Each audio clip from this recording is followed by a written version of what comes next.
بسم اللہ الرحمن الرحیم۔ ناظرین کرام، آج کا ہمارا موضوع ایک مسئلہ کی وضاحت کرنا ہے کہ ایک روایت واعظین اور خطباء اور بعض لوگ جو ہیں وہ بیان کرتے ہیں کہ حضرت سیدنا اویس قرنی رضی اللہ تعالی عنہ کے متعلق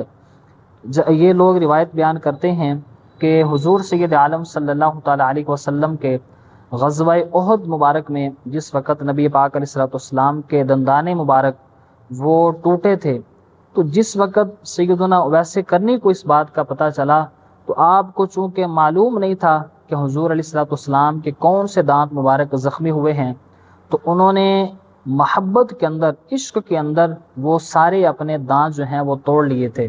یعنی اس چیز کو بیان کرتے ہیں کہ انہوں نے محبت میں، نبی پاک علیہ السلام کے عشق میں اپنے سارے دانت جو تھے وہ توڑ لیے تھے تاکہ نبی پاک علیہ السلام کے ساتھ مشابہت ہو سکے۔ اور بعض لوگ تو یہاں تک بیان کرتے ہیں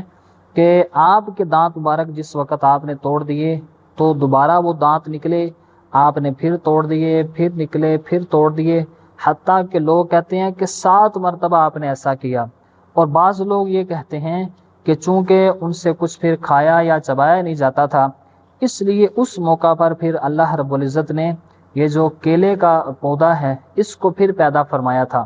تو کیا یہ روایت کہ سیدنا اویس قرنی رضی اللہ تعالی عنہ نے نبی پاک علیہ السلام کے عشق میں دانت توڑے تھے یا نہیں، یہ محدثین کے نزدیک یہ روایت صحیح ہے یا نہیں؟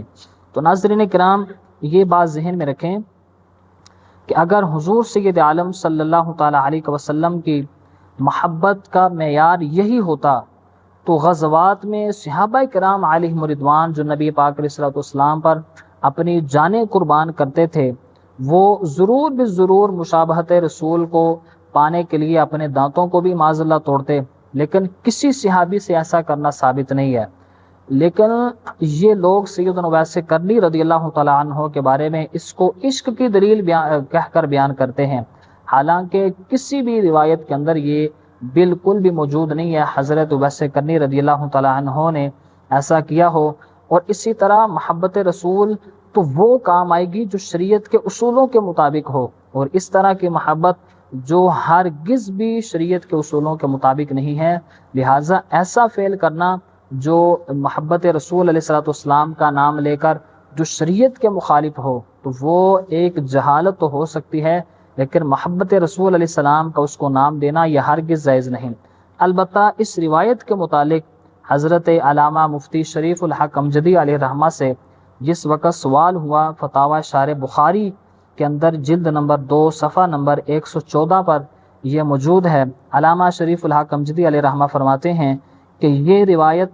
بالکل جھوٹ ہے کہ جب حضرت اویس قرنی رضی اللہ تعالی عنہ نے یہ سنا کہ غزوہ احد میں نبی پاک علیہ السلام کے دندان مبارک شہید ہوئے ہیں تو انہوں نے اپنے سب دانت توڑ ڈالے اور انہیں کھانے کے لیے کسی نے حلوہ پیش کیا۔ یعنی آپ نے فرمایا کہ یہ روایت بالکل جھوٹ ہے، یعنی اس کی کوئی اصل موجود نہیں، یہ بالکل جھوٹی روایت ہے، من گھڑت روایت ہے۔ لیکن ہمارے واعظین اور شعراء اور بالخصوص نقیب حضرات جو ہیں اس روایت کو اس قدر اچھال کے بیان کرتے ہیں لوگوں سے داد و تحسین وصول کرنے کے لیے، پیسہ وصول کرنے کے لیے، کہ اس طریقے سے بیان کریں گے کہ بندہ سن کے حیران ہوتا ہے کہ اچھا انہوں نے یہ بھی عشق میں کیا تھا، اور وہ کہتے ہیں کہ آج ہمارے عشق کا کیا حال ہے، حالانکہ یہ روایت بالکل جھوٹی روایت ہے۔ تو لہٰذا ہمیں جب اس طرح کی کوئی شخص کوئی روایت بیان کرے اس سے پوچھنا چاہیے کہ حضرت صاحب آپ نے یہ روایت جو بیان کی ہے